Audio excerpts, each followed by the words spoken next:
Welcome everybody. My name is John Masonbrink. I'm with Mechanical Hub. Welcome to season 2 of Shop Talk with Hot Rod. How you doing, Hot Rod? Glad to be here. Hey, we're excited to do season 2. This first episode is Shootin, the Color of Heat. We're going to be talking about the advantages of using thermal imaging technology on job sites. Hot Rod and special guest Eric Aune are going to talk about, they have some pictures of some job sites and some thermal imaging, and presenter Max Rohr, Hot Rod's son, will be joining us too. Thank you so much for joining us. We're really excited about this. And then the second half of the show, we have the Shop Talk Showdown. And that's why I'm wearing this kind of cheesy country western hat, because it's the Shop Talk Showdown where Eric and Max will they'll duke it out and talk about zone pumps versus zone valves. What do you guys think? You got to weigh in on your opinion. And then at the end of the show, we're giving away a FLIR C3-X thermal imaging camera. It's pretty cool, man. It's a great, great product. And then we'll give you some discount codes as well at the end for some products and some training that they're doing with FLIR. So Hot Rod, take it away. Have a good show. And thanks again, everyone, for joining us. This is the first episode, Shop Talk with Hot Rod. Yeah, thanks everybody for tuning in tonight, and thanks to my team on the back end. It takes a village to put one of these on. It takes a lot of time and work. We've got people in Montana and Wisconsin. I'm in Missouri, and Max is in Utah, so we're spread all over the country. That's the technology we use these days to do training. So we started putting this together, and we were doing some of this filming and stuff like that. And John, I think you came up with the idea. Let's just give FLIR a call and see if maybe they would donate a camera. So kind of a serendipitous thing happened. We called them and they said, yeah, sure, we'll do that. And then we said, well, what if we logged on early this morning? Would you give us a little training on the camera? Because we're just knuckleheads. I mean, we just turn the switch on and start pointing, and we don't know a lot about it. I mean, I don't. Maybe some of the other people do. But so Bill, who's going to join us here in a minute, is a trainer with FLIR out in Montana, lives in Bozeman, I believe. So he did a little quick training for us this morning, taught us some tricks and tips. So he's going to be watching. If you have any camera-specific questions as we go through this, he's going to be watching questions, and then we're going to open the mic and he'll be able to answer some questions and stuff as they come in. So that was really nice. And then and yeah, just kept going from there. And then we asked, well, would you give a discount coupon to people that attend tonight? And they said, yeah, we'll do that. So I should ask them for a new car. I would have got a new car. Thanks for doing that. That was a big win for that, and it's appreciated, and it wasn't expected. So Max is going to roll the slides here. We got a couple housekeeping slides on the front end, and then we're going to try and get 100 pounds of potatoes in a 50-pound sack tonight. We've got a lot to talk about, especially with Bill joining us. We're going to leave some time at the end for that, and we'll go as long as people are staying on. We'll keep talking. So let's see how it goes. Bill, do you want to tell us a little bit about the camera that we're giving away today? Absolutely. Welcome, everyone. Bill Schwan with FLIR, the Infrared Training Center. And we're happy to be able to give away a FLIR C3-X camera. And the C3-X is a really nice portable handheld camera. And it has a 128 by 96 resolution. So very easy to use, very rugged, very durable. You can store images on the cloud if you wish. It has Wi-Fi, so if you want to take the images and Wi-Fi them to someone, you can. So a very handy, useful, easy to use camera. Yeah, thanks. And then you said something earlier, Bill, about some software. Will this work with the software where you can go in and modify pictures after the fact? That's right, Bob. You can download FLIR tools free. There's no charge. And you can take the images off of this, and with the cord that's provided, download them to your PC and then create reports in FLIR tools. Again, it's free. There's no hitches, no connections. You just download it and use it. Great. You sound like a disc jockey. You got a good voice for doing training, so nice to have you here. So yeah, there's kind of the deal on the where you can get the discount coupon. There's the information on that. And there are handouts available too. So if you want this information, how you go to FLIR to get into this, to get the discount, or if you want to take some classes or something there, that you've got some freebie classes on your website, I think, Bill, then you've got some like extended courses, what, 4-day courses or something, that there is a fee for those, right? That's right, Bob. If you go to infraredtraining.com, we have all kinds of free webinars. So if you get to win this C3X, you can go to infraredtraining.com and learn how to just do a webinar and learn how to operate it.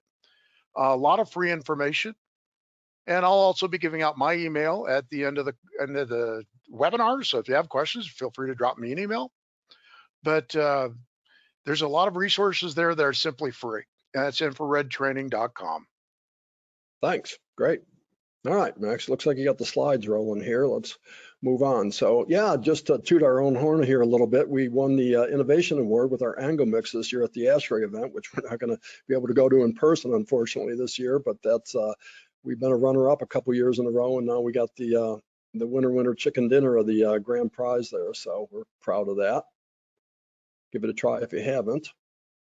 So yeah, so next month we're going to do another one of these events, and the showdown will be Cody Mac and Max are going to talk about what are we talking about next time? Boilers, Max? Is it ModCon versus regular boilers? It's going to be mixing valves. So we'll do thermostatic versus electronic mixing valves. Yeah, because behind me, I've been working on this. Is my next. I've got 5 different mixing valves that I'm going to start filming. Going to flow them and show you the difference between the mixing valve and stuff like that. So yeah, so we'll be talking about that, and then Max and Cody debate whether electronic or thermostatic mixing valve is the right way to go. So tune in for that in February.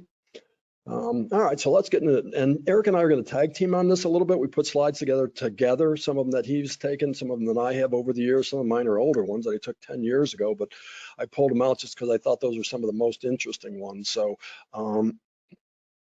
yeah, I mean, some of these questions we're going to answer about the insulation on the slab, insulation in your building. We'll look at some leaks around doors and stuff like that. So the interesting thing is we get, when we open the mic for Bill to talk, I think, Bill, you said you had a business doing what, thermography? Is that the right term you'd use, a thermographer or whatever it might be?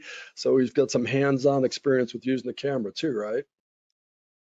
You know, that's right. I had my own infrared business prior to going to work for FLIR. So maybe I can help answer some questions in that arena. Yeah, well, thanks for that. So yeah, and then the last point there, we're going to talk about looking at zone valves and pumps with the infrared camera. Maybe that'll help you make a decision when you're trying to decide to use a pump or zone valves in this installation. So you know, when we do troubleshooting, especially, this is a good application for these cameras. You know, we use all our senses when we do troubleshooting. We can see things when we walk in the room. You can hear a pump that's squealing. You can, you know, sense the heat when you walk in the room. You can smell things. Certainly if a vent damper or something like that isn't working and you're getting, you know, byproducts of combustion in the room, all those things. But, you know, to see the heat as we walk through the building and see where heat might be leaking there, you know, if the air conditioning is on, we can use the camera. So that's where this tool adds another dimension to your toolbox as far as troubleshooting skills. So, and there's fun things you can do with it too. All right. So here's one of the first things I did, and this is where it gets a little tricky, and this is where Bill's going to tell us some tricks for this. When you try and shoot shiny objects, it can be a little bit tricky because, you know, it reflects. So you're trying to get that to, you know, get a good, the radiation is what you're looking for there. So one of the tips that Bill gave us earlier today is just take some Scotch 33 or 88 tape and put it on the object.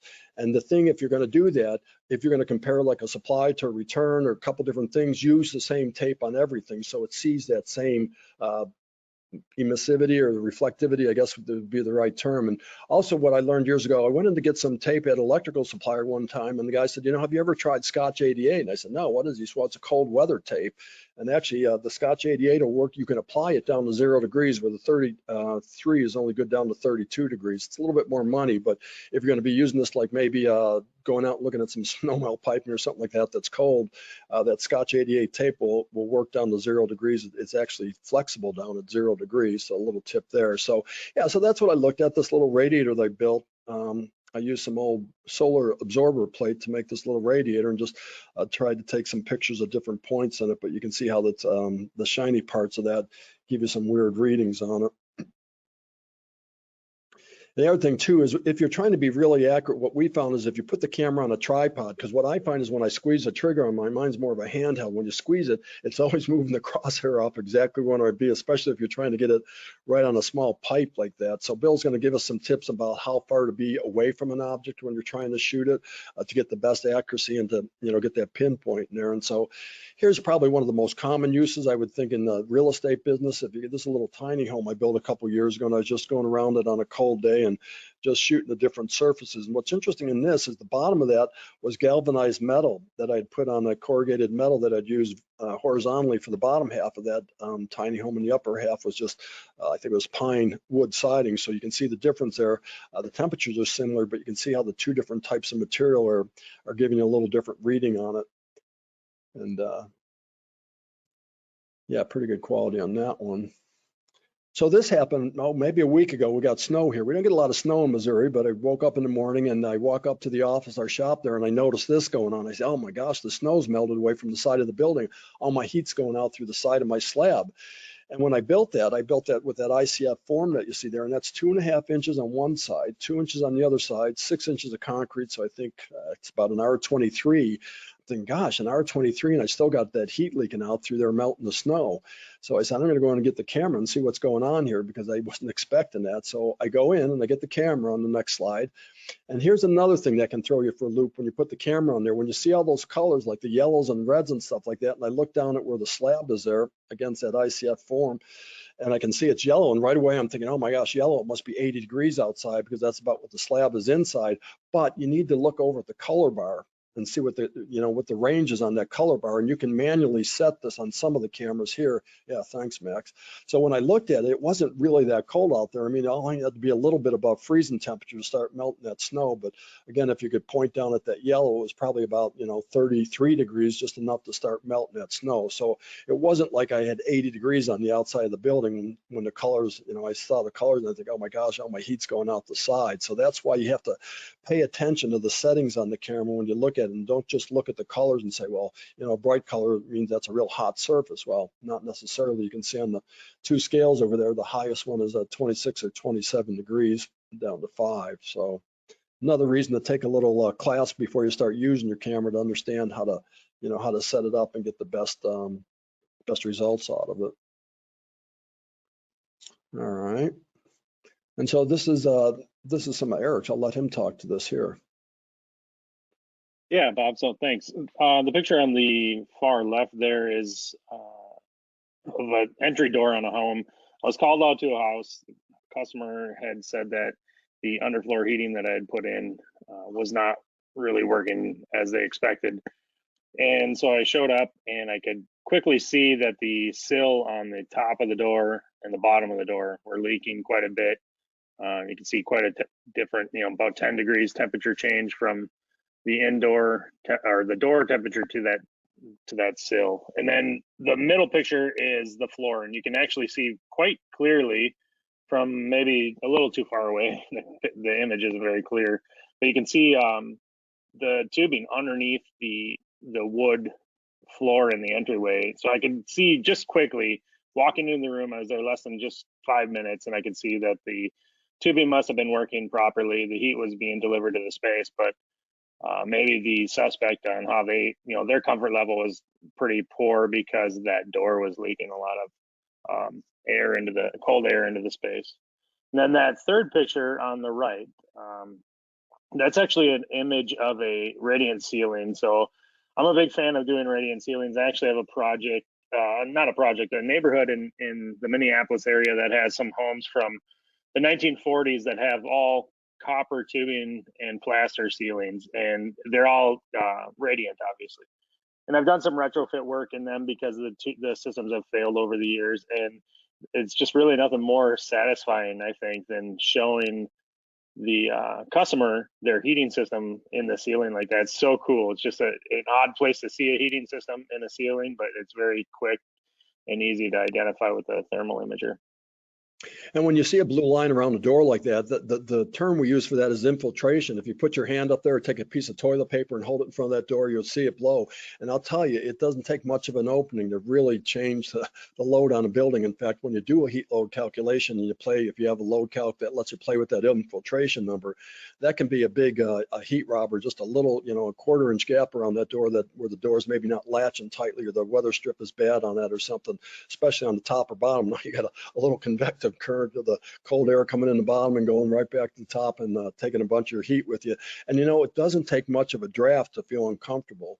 That's what I learned about having a forced air heat pump that we had in one of our other houses. When that thing's blowing, even 80-degree air, it feels cold in there. So you can imagine if that's, I don't know if they show a temperature in there, 55-degree air coming in that room and your feet are down on the floor, you're sitting at your couch and that 55-degree air is coming across that floor.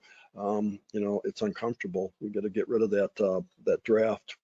So well, yeah. One more, another note too is that I wish I would have got my camera out before I even put that tubing in underneath that floor. So this was a retrofit, and I have the tools at my disposal, obviously. But when we installed the tubing underneath that floor in a renovation type project, it was warm outside, so I didn't even think to look at the door or the condition of the seals or anything like that. It wasn't top of mind, regardless of the time of year.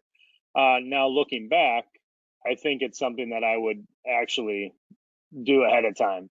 I would take a look at that big double, entry door, and I would maybe make a suggestion that either the door needs to be fixed or the door needs to be replaced, because I can put the heat in the floor, and it turns out maybe there's not enough heat in the floor to overcome the performance of that door. And after the fact, it's a little hard, it's kind of a hard pill to swallow, but basically the reason why I wanted to share those two pictures is that I could verify quickly that my end of the deal was held up. I put the heating system in, it was working properly. And it's really hard to prove that otherwise if you can't see it. So. Well, and really the best money that you can spend to your customers is upgrading their building before you start putting in a new boiler, putting in a new heating system, because that's a payback that happens forever. And I don't know, I'll bring Bill in again if he's ever done an audit, an energy audit on a house where they put a blower door on it. That would probably show a lot of openings there if you pressurize or depressurize that building and brought anywhere there's a little crack or leak around a receptacle in the wall or something like that. That would really jump out on the camera if you pressurize or depressurize that building to get that infiltration number recorded. So, all right, what else do we show here? We're looking for time. Yeah, we're doing good. Yeah, so this is when I really reached back for this. I don't know, I did this maybe 12, 15 years ago. I did this as a little study for the Radiant Panel Association just to show the different types of ways that you could do what we call dry systems, where you could retrofit or you could put a system in without having to pour a concrete slab or a topping slab or something like that. So over on the left there, I started with a piece of Wonder Board on the left, lower left there, and then the one to the right on the bottom is just staple up. That's just some Uponor PEX that I just put those little standoff clips and just suspended the tube under it. And then on the upper left there, that's some PEX tubing and some a thermal fin, those plates that are actually made up in Bozeman, Bill, those plates up there with the PEX tubing in it. And then to the right is the Watts Onyx, the rubber tube staple up. So I put all those together and I set them up on my scaffolding there, and I could put flow meters on them so I could get them all flowing about the same, tried to keep all the loop lengths pretty close to the same, and just and looked at them with the camera. So over there on the right, you can see the warm board. A couple interesting things about the warm board is, it's a wide tube spacing. It's 12-inch spacing there. It's a little wider than the other ones, but notice where I routed across the panels. I used that for a display once, and I for some reason, I routed those panels to make a shorter loop in there. And where you cut through the aluminum, look at how it just like puts the brakes on that heat transfer across that plate there. So it shows you the power of the aluminum when you use that as a heat transmission plate there. So on the left of all these pictures is I put a piece of Berber carpet on it. And a couple things interesting when you put carpet or really any floor covering over a bare wood floor like this, it really spreads the heat out a little bit better. Notice how the colors kind of smooth out a little bit on the left-hand side of all those pictures. And then the infrared pictures, I actually slid a 5th panel in there. And what I did, since I had some thermal fin left over, I said, I'm going to try some copper tube in the thermal fin. And by far, of all those in the picture, I mean, the copper and the aluminum is the most powerful transfer of any of those. In fact, on the very first loop going into that thermal fin in that one with the copper. I actually had to pull the copper tube out of the plate to make my crimp on the end to get my PEX onto the copper tube. And you can see, Max, if you take your arrow there, where I started pulling the tubing out on that and how the temperature changes on that plate on the very first loop there where the copper tube was pulled out of the plate. So it really drove home the importance of the good conductor of the tube into the plate and the plate against the floor. And then going back, the third one back there is just a PEX and thermal fin, pretty good there.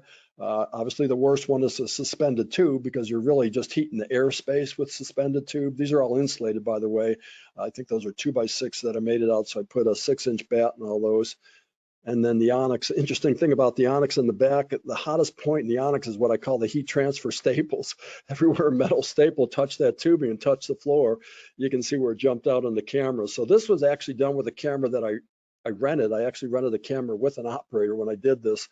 And it was a gal from City Utilities here came by with this. She had a really nice, it was a big camera the size of a lunchbox. It was a pretty expensive camera. And you can see the resolution's really good on that high price camera to see all right down to those little wire staples that you can see on the very end of the staple up one there. So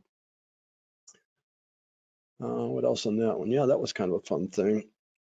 So I always wanted to see how a cast iron radiator heats up. So I came across this. I was, gosh, I think I was on Heating Help one day, and somebody put a post on there. Oh, somebody's got a big corner radiator for sale up in Omaha, Nebraska. So I got on that Craigslist immediately, and I got a hold of this person and said, I'll take it. So I drove 6 hours up to Omaha from where I live in Missouri here and picked this thing up, and just about broke my back getting in my truck, two of us. It must weigh 800 pounds, but I brought it home, cleaned it up, and then I said, I'm going to film this with the camera. And I think, Max, you were home then, or for some reason I had your camera to be able to do this, but something interesting came when I started filming this. So starting on the left upper one, so that's cold. Before I fired it up, you can see the tubing on the bottom is just starting to warm up. So it feeds in the bottom, goes across, and comes out the other end on the bottom.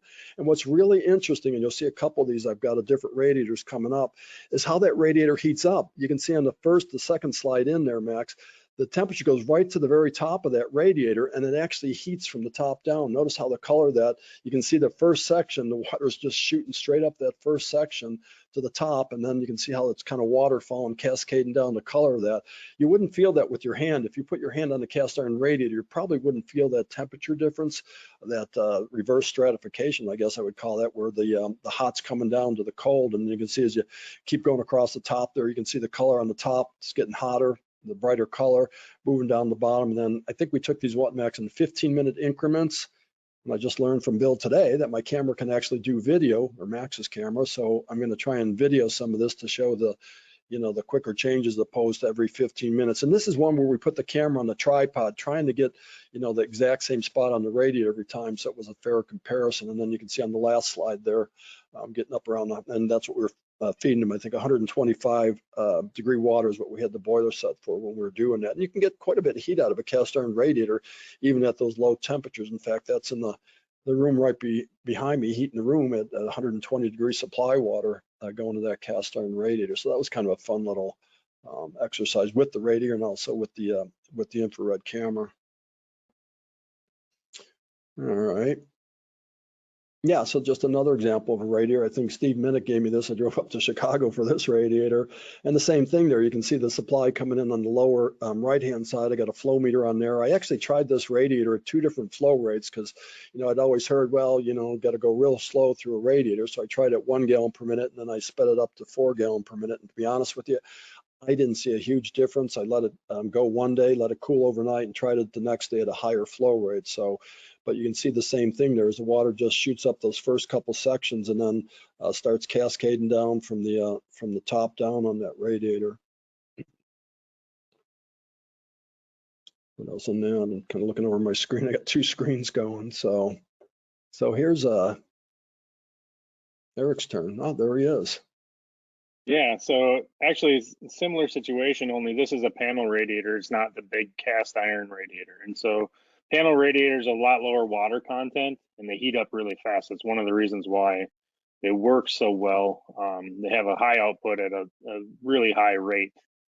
But if you can look at the top left pictures when the heat was just turned on, and what's funny is I had to turn this on in the basement, run all the way up into the upstairs of this house and try to get there with my camera and take a photo.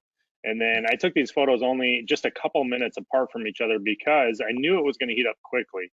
I tried this is probably like my third attempt in this house to get really documentation of how fast these heated up. So these panel radiators will heat up really quickly. That's a time span of 5 minutes or less, really, ultimately, those four pictures. And you can see not a huge temperature swing, but you know, from 67 degrees to 100 and something degree, 115 degrees water temperature. And so, you know, quickly, within just a few minutes, you can verify that everything's working. And honestly, this was just more for fun for me, but it is pretty cool to walk through people's homes and very quickly walk around and say, oh yeah, that piece of baseboard or that radiator isn't heating as well as the rest. And I think the next slide shows an example of that, I think.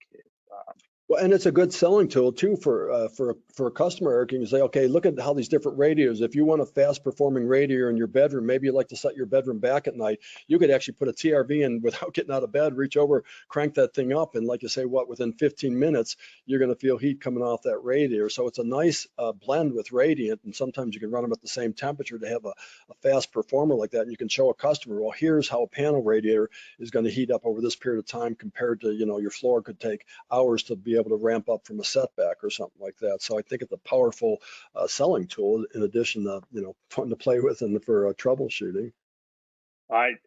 That's really cool that you said that, because I'm just realizing that is a tool that I should have used for that particular job. But so these two images are pretty cool because at least I think they are.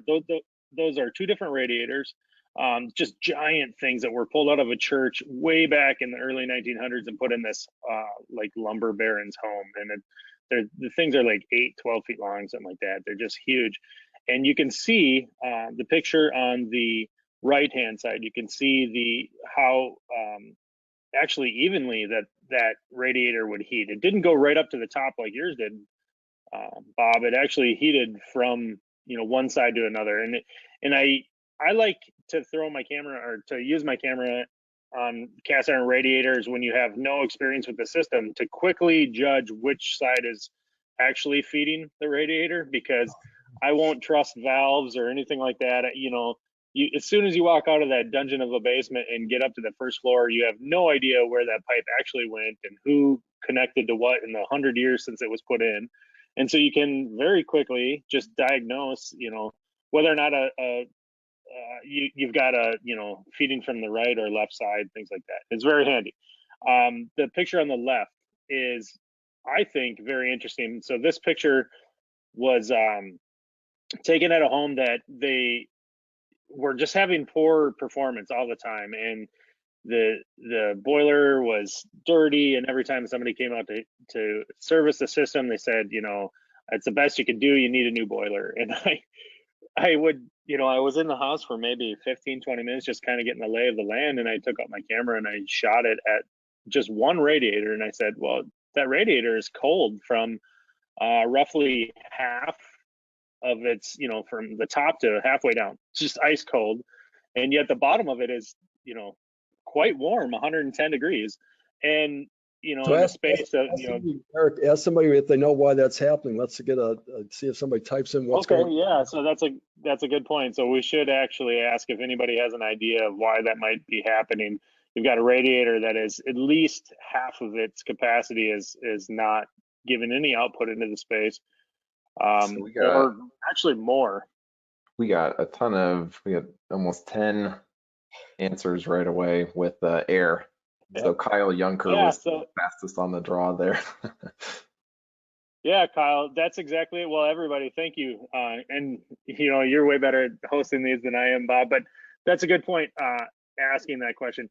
You can see the reflection of the radiator, the on the wood floor below it. That's actually just an old wood floor, kind of like a gymnasium style wood floor.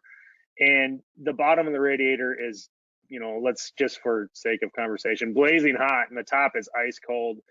And in the middle, you can see a little bit of heat transfer toward the big mass of cast iron, but it's because it's at least half full of air. And I went around the house and I could have showed you 10 more photos just like this of different radiators. They were all like that.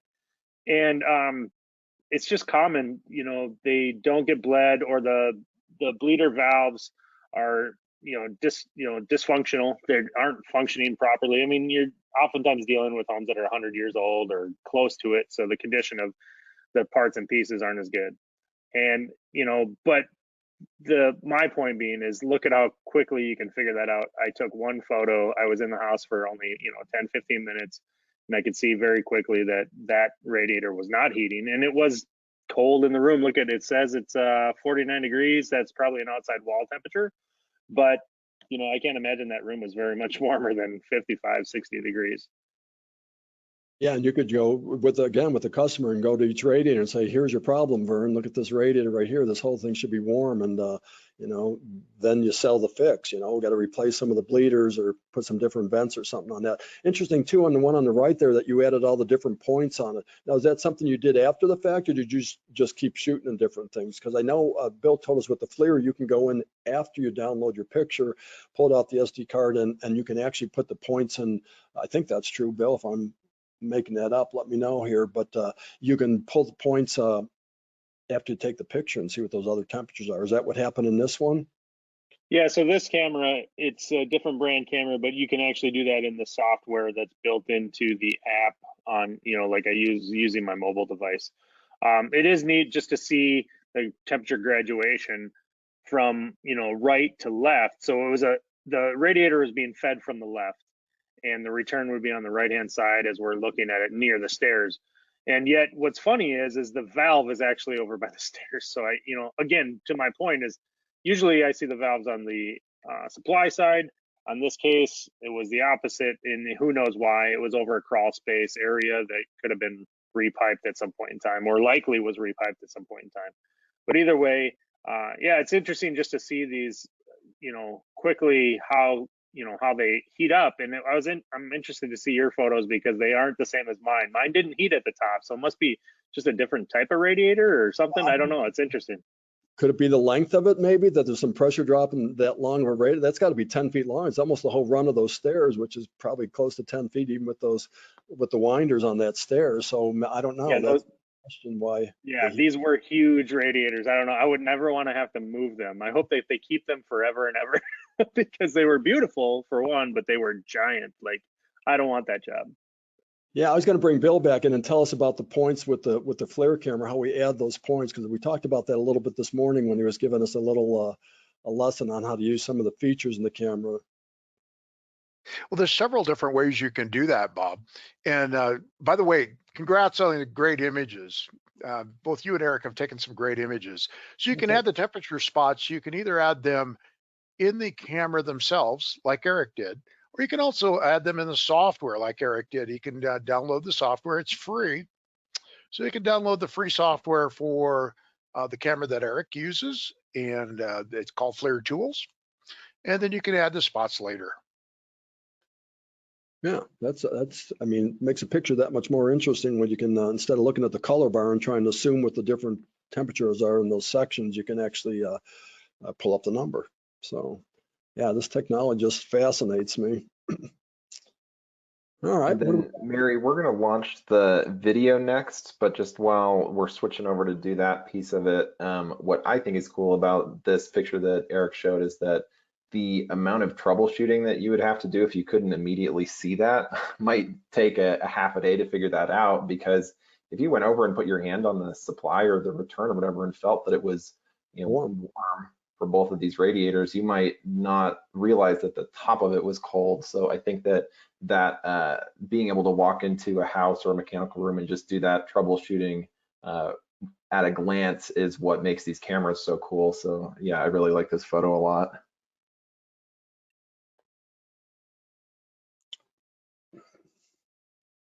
Hey, Max. Yep. Hey, Hot Rod, I was wondering if we could bring Bill back in. There's a couple questions on the board here. Oh, yeah.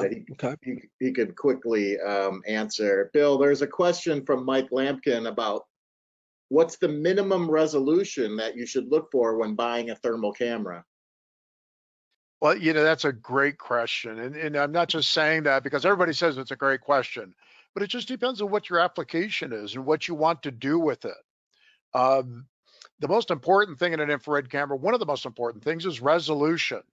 So a lot of people say 320 by 240. Well, that'll allow you to do electrical work as well as mechanical work, as well as many different applications. And it all depends also if you're going to just take a look at the image qualitatively or quantitatively. So the camera that we're giving away today, for example, is a 128 by 96 resolution. It's a minimal resolution camera, but still sufficient for you to see the images that you've seen today. And I always say, take a look at your applications and then take it from there. How far is your object? What do you want to see? What are you going to look at down the road with it? Okay, thank you. And then there was one quick one. How does this camera, the CX3 or C3-X, I'm sorry, how does it compare to the FLIR 1? It actually has a little bit better resolution than the FLIR 1. The FLIR 1 is the camera that you're going to plug into the bottom of your cell phone. So it's going to have a little bit better resolution. The FLIR 1 is an 80 by 60 resolution. So this camera is going to be 128 by 96. So you're going to be able to get better detail. Okay, thank you. You're welcome. Anything else, John? No, he's gone. I'm just kind of looking, there's some comments and answers to your question. Yeah. About the air pockets, but yeah, and at the end, John, we'll open up the line too if people want to ask questions directly of Bill or something like that. So save your questions up if you have something camera specific. We'll leave time at the end to do that too. So all right. Then we're ready. See if the video will play, and if not, we'll skip to the next slide. Okay.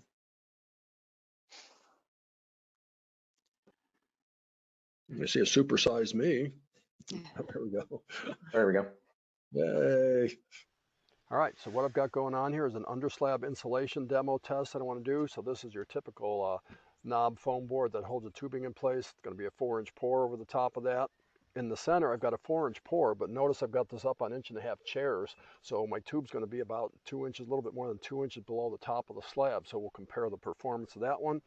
And this one over here, what I've done is this is what's called a thin pour. And apparently in Europe, they do this where they'll do the structural slab first, then put the foam insulation down, and then just do a 2-inch pour. That way their tube is up, well, 2 inches below the surface instead of the bottom of, let's say, a commercial 6-inch slab. So that's what we're going to do. We're going to fire them up, hook them up, fire them up, put the infrared camera on them, and see what they look like.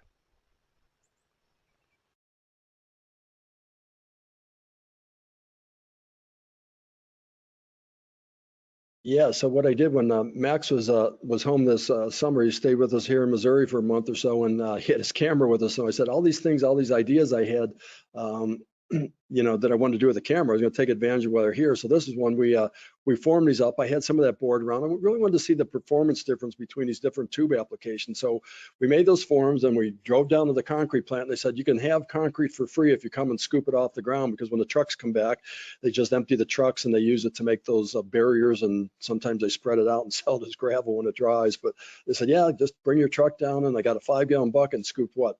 2,000 pounds probably worth of concrete, a half a yard of concrete there to fill those up, and planned on that, but scooped it up and then we let it dry, and then we hooked the 3 of these up. So this is where the camera really was telling on what was going on here. So, and the numbers came out. Siggy's, I think Siggy's on the call today too. He did a couple articles on the tubing depth perception, I think was one of them, and another one about the knob insulation, you know, how that works compared to other ways of putting the tubing in. So, I mean, it's pretty telling with the camera what's going on here. Obviously, the two on the left with the tube 2 inches below, you know, heated up quicker, and you can see the temperature's higher. And so if you put the numbers to that as we move the crosshair around and got all these temperatures, what we tried to do is get the warmest spot on that slab about 80 degrees. You know, don't really want to get much warmer than that if you're going to be on it with bare feet. So if you looked at the highest temperature, they're at 80 degrees, and you figured the ambient air temperature outside what was it outside? There's about 66 degrees it shows on the bottom of the scale there when this was going on. So if you take the surface temperature minus the ambient air temperature around it and do the math on it, there's how many BTUs per square foot that you're going to get out of there. So this one obviously heated up the quickest because it was only a 2-inch pour. This one was a little bit slower, but quite a bit of lag behind this. So if you do the number there, the temperature of that slab times the output, you can see the BTU changes quite a bit on that one with the tubing at the bottom. And actually on this one with the knob, some of the concrete was 5 inches thick in some places at the bottom of the knob, 4 inches over the top of the highest point in the knob. And then, so to get this to the same output of that, you'd have to raise the supply water temperature up quite a bit. So it was a pretty good show, you know, to see how the numbers, the way Siggy did it with an FEA, and here's some of the numbers that Siggy put together with a FEA analysis over there on the right, where you can actually model this, you know, with the tubing at the bottom of a pour, the tubing at the center of the top and stuff like that. So a couple things happen, and I'm not trying to discourage these. I've used them, I would use them again. Just know that when your tube's down at the bottom, you're going to take a bit of a performance hit, and you can see it right here in the graphs that Siggy put together and the output chart over here with the tubing down at the bottom of a pour as opposed to the top of it. So know that you're going to need a little bit more time to get that slab up to temperature, and you're going to need a little bit more higher temperature to do that. And what happens at some point is you raise the temperature in the tube at the bottom of the slab like that, you start to get your back loss. So depending on how thick of insulation here, at some point, you know, your heat's going to be going down as much as it's going up, and you're going to be, you know, adding more temperature to get that same amount of output. And, you know, some of it's going to be going down through your insulation down to the colder ground below it. So, yeah, I thought that was a pretty telling thing, how we could see how the FEA analysis really matched up with the what the camera showed us. And the other thing that kind of, when I took it apart, I said, well, how much of this tube is actually in contact with the concrete on these panels? And you can see there's the tube in all these. Quite a bit of that wasn't encased in the concrete, if that's a good word. You know, when you raise the tube up into the slab, the concrete is all around. It's touching the bottom, touches the side, touching the top. Here you can see this is just laying down on the foam, all this tubing here, because it's, you know, pushed down the bottom of that pour when I pulled the foam off. And then the other thing, you've got all this contact with the side of the nubs here that are kind of insulating your tube a little bit away from your concrete. So be nice to the manufacturer these. And there is one brand out there that actually did quite a bit of testing on their panels and put some output numbers on it and gave you some information. But it'd be nice to know that from the companies that make this, just to say, okay, here's what you can expect at different temperatures and what your, you know, the amount of time it's going to take for that slab to rev up when your tube's at the very bottom of it. So yeah, okay. Yeah, another one of Eric's. I'll let him talk to this. You got some good data on this one too. Yeah, so this was another situation where we've got a performance complaint coming in from a customer. This was a new customer of mine, and so I familiarizing myself with the situation. They said one of their zones in their basement, one of the bedrooms in their basement, just wasn't heating properly, and never had, and they've had contractors out multiple times.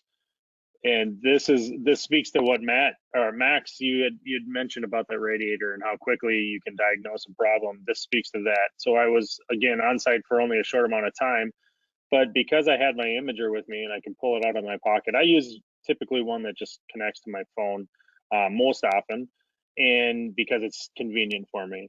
But you know, I shot it at this radiant manifold that was near the boiler in the basement, and I could see one line was just completely cold on the return side, and you can see that this had been running for a fair amount of time because the return lines are just only slightly cooler than the supplies that are coming in from the high side of the picture there, except for that one line that I've labeled with the arrow and notation. So again, another very useful troubleshooting technique or tool that these things lend to us, and to quickly diagnose a problem. I wasn't dealing with any zone valves or anything like that, no pump issues. I clearly had heat throughout the entire basement, but one section, and there's just really, it wouldn't have been easy to diagnose that because even my flow meter on the manifold was just kind of, you couldn't read it. It was, you know, it was dirty or something like that, or maybe it was showing flow, I don't remember, but definitely that tube would have felt pretty close to the same as the rest because it's real close to it. Just, it showed very clearly that it wasn't heating properly. Yep. And it was air, you know, so. Yeah, one loop locked. So yeah, so I just took a relay box and put it on my bench here the other day, and I put this, I put a 500 watt halogen light onto this relay here, and I left this screw loose on this, on that terminal over there on the left, and put the camera on to see what would happen. And yeah, I mean, within a couple minutes there, you can see where the loose connection was. And this is, I think, a fairly common use for these cameras. I know the camera that I rented the first time, that's what the gal was doing with, is going around shooting overhead power lines for the utility company and transformers and reclosers and connections on the lines and stuff, and looking for things like this where they could have a failure because they've got a loose connection or something that's going to overheat. And probably all of us have seen a relay or a wire on a connection, or even in a wire nut that didn't make a good contact, and the insulation starts burning back from the end of the wire. Well, here's an example where you can catch it before you fry your wire or something in your relay board. You can also see the relays that are energized in that with the camera too, to know what relay is pulled in for that particular zone, and the transformer a little bit too. All right, so I'm going to set this up a little bit. So the second half, that what we're doing a little bit different this year on Shop Talk is we're having what we call the Showdown, and Max and Eric are going to take different opinions on whether you should zone with pumps or zone valves. And I don't know if we'll ever get to the bottom of this, but we thought we could put a little different spin on it, and the camera kind of helped with the show and tell. So I'll let the boys go at it here and see if we can when I heard that there was someone out there who only used zone valves for zoning, I didn't believe it. I was like, we're going to have to debate this on the show. Everyone should be using circulators for zoning, especially in commercial buildings. And I don't know. What do you have to say, Eric? Well, first of all, I typically am working in residential, buildings, so mostly in houses. But I'll tell you what, if you tell me if I hear one more time how zoning with a circulator is, redundancy, and if my valve goes down, it's one thing, but if my pump on a valve system goes, I got no heat, all this kind of stuff. I can't stand the argument of the redundancy, or, look at these pictures right in front of us. It's clear to see that there's a huge electrical use and heat created that can't be captured into the system on that pump. And look at the pictures of the zone valves on the right. To me, the argument is made just with the thermal imaging. And I'll give you that for these photos for sure. If you were using an ECM pump, you're just not going to see such a hot, a motor there. It's not going to be using quite as much energy. And the redundancy thing. So let's say in your Minnesota 4-zone house that at Christmas morning, it's always the worst day of the year, that one of those pumps goes down, then you still have 3 zones that are up and running. If you lose that system pump with valves, you're kind of dead in the water until you get over there with another replacement part, which you can do easily because they're flanged. Well, so I can also replace my zone valves very quickly depending on the brand, and if you're staying ahead of the curve, or using just one of a couple brands out there that allow you to pop that actuator off with just your fingers, no tools, you can rewire these things in about a minute or two, and you can have them back up and running. But see, your redundancy thing, you bring up ECMs and the energy and the things like that.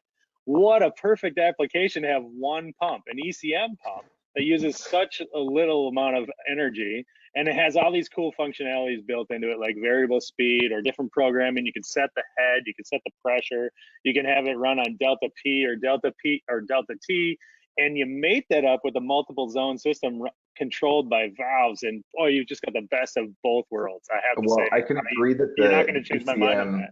The ECM pump is a great way to go, but let's say in that example that you had the big radiators that were from the church or whatever, let's say somebody adds some heat emitters to a space at some point. So a zone now has an additional panel rad or something like that. I could just go to that ECM pump, just change the program, go to a different speed or something like that, and I can then match the curve to what my new system is. Where if you have a zone valve, it's just on or off. You're kind of at the mercy of whatever it was designed for originally, even if that heat emitter has changed, especially if it's a radiator or something like that. Oh, you're right. You're right in that aspect. But talking about radiators, again, we can talk about a different kind of zone valve, like a thermostatic radiator valve. It's like a zone valve, really. So those are in play all over the place. But either way, we need a pump, we need a zone valve, and we might need both, right? Yeah. I choose the zone valves because I think that they're lower cost, and they're just as easy to repair as a circulator. I know the redundancy argument to me, it's tiresome.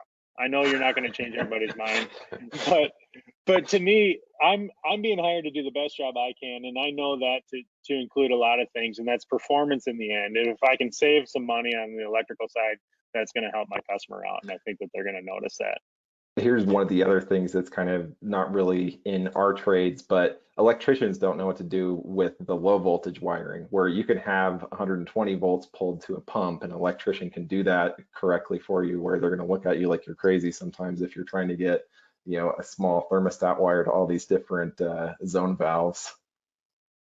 Well, that's just further, you know, that just solidifies the value you bring to the job. Like Okay. I'm gonna not rely on somebody else. I'm gonna provide all the service. All right. It's too Well, bad the FLIR camera couldn't tell us how many gallons per minute's going through a pipe, because here's the one that gets me is somebody puts up a really nicely piped mechanical room and they've got 8 zone pumps. And so I add up the 8 zone pumps and they've got a 100,000 BTU boiler. So every one of those pumps is moving 1 gallon per minute. I mean, where on the pump curve do you move 1 gallon a minute efficiently? So I would be surprised how many of those pumps that are being used as zone pumps are way off their curve, because they're just, you know, they're just not running in a very good spot on the curve, trying to move. Probably some of them, you know, the one, so you had a bedroom on one zone with a zone pump, what, 8,000 BTU load, and you got a zone pump?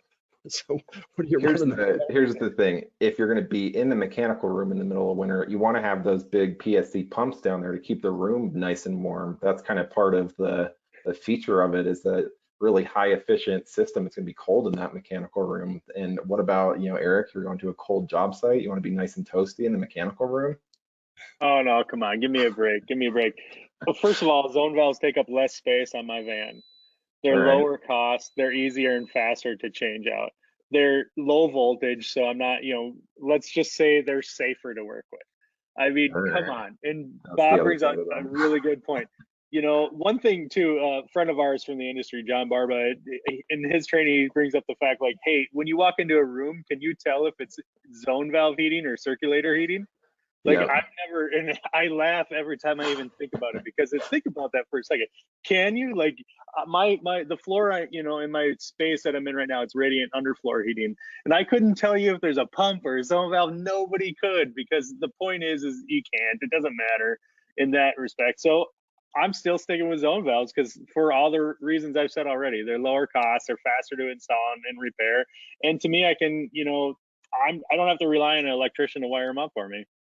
Well, I think my last thing would be, in the Northeast, you can get rebates on ECM pumps, which might be the best of both worlds. So maybe get a rebate on an ECM system pump, and then go with valves if you're, you know, if you agree that Eric is going to win the argument here. So what we should do The thermography doesn't lie. what we should do is vote on this. So I am going to launch the poll here, and whoever's in the audience, you get to decide if it's best to zone systems with pumps or valves. Oh, I don't stand a chance here if anybody from the East Coast is watching. Yeah, hopefully it's not too late for the East Coast. I could throw a wrench in the works and say thermostatic radiator valves. Yeah, I mean, that's a nice non-electric. You'll have to tune in for the next month where we do thermostatic mixing valves and electronic mixing valves, because that argument kind of comes into play there too. Yeah. Okay, Well, stop the polls right now. I'm winning. Stop All the right, polls. well, okay, here's the thing. I feel like it was pretty close that you know, at least the smartest 1/3 of the group was on my side, but it looks like Eric's argument crushed me there. So he got 2/3 of the votes. 66% say valves. So you win this round, Eric. That was fun. the place for both. Thanks, gentlemen. That's the show. Now, we've got, for sticking around this long, we're going to do a giveaway for the FLIR camera. So this is for the C3-X. And what we're going to do is draw a random number. And Mary's going to tell me who in alphabetical order had that registration number. And that's who's going to get it. You have to be present to win. So if they're not here, we'll draw another number. So Siri, pick a random number between 1 and 259. All right, Mary, we are looking for the 35th name in alphabetical order on the list. Okay. Lucky 35. Okay, give me a minute here. Yeah, put the pressure on Siri to pick the winner here, so we don't get So we don't get so it doesn't go to Kevin away. Preet or somebody. Okay, hold on But here. yeah, Just this another thing that Bill mentioned earlier is this particular camera, and he can jump into if there's some clarification here. About 3 to 5 feet away from what you're measuring, and you're going to look for that little crosshair. It's going to tell you what you're actually measuring. So it's a little bit bigger than a pinpoint for that camera. So that's kind of the best way to use this particular device for whoever wins it. And there's a really interesting question that on our call this morning was Melinda, the queen of FLIR back in New Hampshire, I guess it is. And she was saying that her condo, she was looking, she had a camera there and she saw some blue in the wall of her condo and let the people know, the management people or the property manager or something, you know, there's a problem in that wall. And I'll let Bill share the story. And sure enough, it was water in the wall and there's quite a bit of damage from that. So she tried to pre-warn them that there's going to be a problem there. And somebody asked about, you know, Bill, if you're still there, about detecting water. I think, was that one of the questions I saw there, Max, on the? Yeah, so I'm just starting to go through the questions here. The C3-X is an amazing camera. It can detect water insulation defects, air leakage, as Bob said, air infiltration, air exfiltration. So it's a unique little piece of equipment that's really durable, and we're happy to be able to give one away. But I think you'll find this very useful and helpful, both for measurement. And again, 3 to 5 feet, that's really where we should be with these cameras. If you get further away than that, the resolution really doesn't support the results. So you're going to get better results at that shorter distances. well, ladies and gentlemen, can you stand it any longer? We have a winner, Colin Wonder, a wholesaler from Energy Dynamics. Congratulations, you are our winner, Yeah, and we will congrats. give you instructions on how to redeem this way awesome camera. And if you weren't the one winner of the camera, in the handout section of GoToWebinar, so it's on the right side under, you know, the questions tab and stuff like that, I think you can download the handout to have the details about the 15% discount and stuff like that if you are on the market for a camera. I think Melinda told us this morning, when you go there, Colin, and you put it in, it's going to ask for a credit card and it's going to charge your credit card $0, but you have to put a credit card number in for some reason to make it work, so it processes it, but it won't put a charge on it. So check and make sure of that. But that was the tip we had for when you use that product code at their site to be able to redeem that. So yeah, so what else do we have here? Let's see. So we've got a couple other questions and comments. We had a lot of comments during the debate, so yeah, we definitely, there are a lot of things like commercial versus residential. It might matter, depends on the price of the pump that you're looking to buy. There is $100 rebate in Massachusetts for pumps, so that kind of helps in that case. There is a comment that I think Max is a closet zone valve enthusiast, so it depends in my opinion, a lot of those. Can we say both? It depends on the system. So yeah, and then there was a call for more East Coasters to get the zone pump numbers up a little bit higher. But yeah, a couple of those. I think, let's see if there were any other questions from the top, but I think that's about it. Some of the other comments from the initial question with the airlock and the radiator were sludge, you know, clogged with tubes. One quick story that I have with snowmelt is at some point we were able to use that thermal camera to see that they put the sensor too far away from the supply lines inside of a slab, a sim slab. And what the wholesaler, it was Greg Burney in Ferguson in Denver, what he did is he actually switched the supply and the return at the manifold, and then the sensor got the hottest water because it was really close to kind of the end of a loop. And we were able to kind of diagnose that with the thermal camera. We looked at it and we saw the sensor and we saw the coldest part of the slab was right next to it. So he had the good switch that he had enough, you know, space. The manifold was 3 feet off of the floor in the garage. He just switched supply and return and it ended up working really well. But we would have fought that forever to try and figure out, you know, how is the sensor not working? So.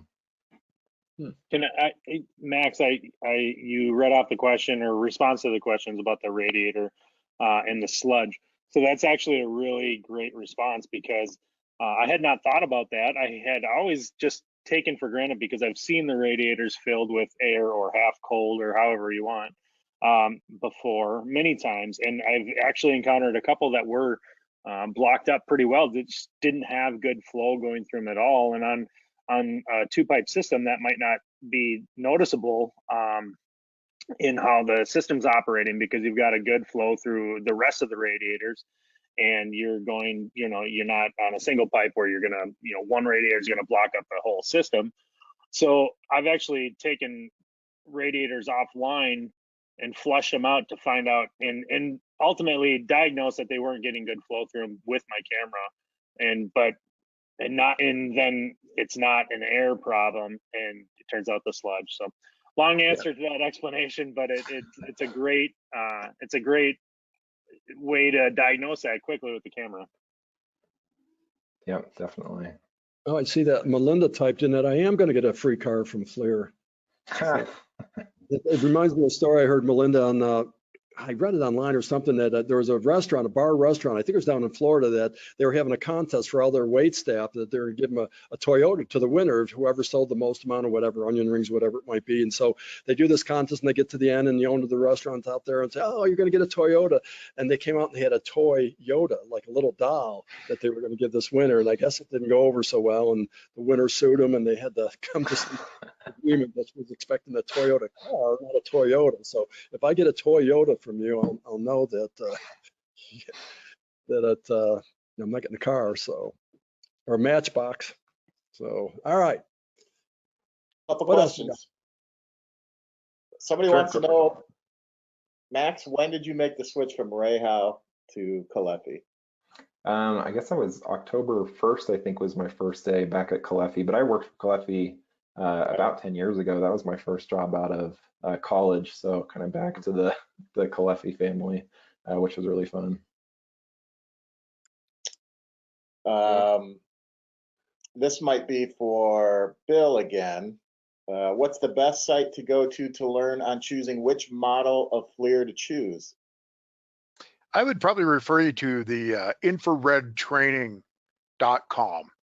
That site's going to give you a lot of information on a lot of different cameras, resolution, what is resolution, how does it affect what you do, and just give you more information to make good decisions. If I can say anything, don't do what Bill did. And what Bill did was bought the wrong camera when I initially bought a camera, and I ended up selling it for pennies on the dollar in order to buy what I did need. So not only buy what you're going to use it for today, but maybe look down the road 3 or 4 years or 5 years before you make your decision. Yeah, that's a good point. And Bill's offered to help if somebody has a question specific to an application or something that we haven't talked about tonight. He's going to give us his contact information. So as you can tell, he likes talking about this. So I can't think of a better person to help you with that. Siggy had a good comment. He put zone valves and variable speed ECMs. You can do about 60,000 BTU per hour on 25 watts of circular power with the new ECM type of technology. So that's a good number. We've seen some jobs where there's a couple thousand watts worth of circulator consumption on the wall there. So that's a game changer with the new pumps. So anybody else? Other questions or anything? We'll turn the... No, but can I do a shameless plug? Sure. So Mechanical Hub has 2 podcasts that we do. We did one recently this past week with Bob and Max together. It's called Not Dead Yet Podcast. You can listen to it. It's about 40 minutes of conversation about how hot rod started in the industry, how Max got started with Caleffi, and good conversation, man. It was real fun to do. Thanks. And then Eric and Andy Mickelson do one called Make Trades Great Again, where they kind of talk back and forth about the trade. So if you're into trades, it's a really good conversation every week. So just a couple podcasts that we do, but you guys were on it last week, and thank you for joining on the show. Yeah, thanks for having us. The hosts need a little bit of improvement, but well, I think that takes us to a full hour. We can hang out if there are any other questions, or we can see you next month, Monday, February 22nd.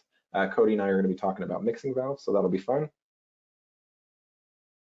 Yeah, I think that's the questions. We got 100 people still online, so if there is something, let's see.